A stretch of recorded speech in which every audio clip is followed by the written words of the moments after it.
வேதம் சொல்லுது நீதிமான் யாரும் கிடையாது. வேதம் சொல்லுது எல்லோரும் பாவம் செஞ்சுட்டாங்க.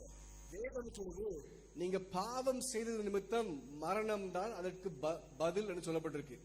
அதே வசனம் சொல்லப்பட்டிருக்கும், இன்னைக்கு நாம் ஆண்டவராகிய இயேசு கிறிஸ்துவை பின்பற்றும் போது, அவரை நம்பும் போது நமக்கு நித்திய ஜீவன் கொடுக்கப்பட்டதாக ஒரு நம்பிக்கைக்குரிய வசனம் சொல்லப்பட்டிருக்கு. இதற்காக தான் நம்ம இயேசுவை பின்பற்றோம். இன்னைக்கு மற்ற மதங்களுக்கும்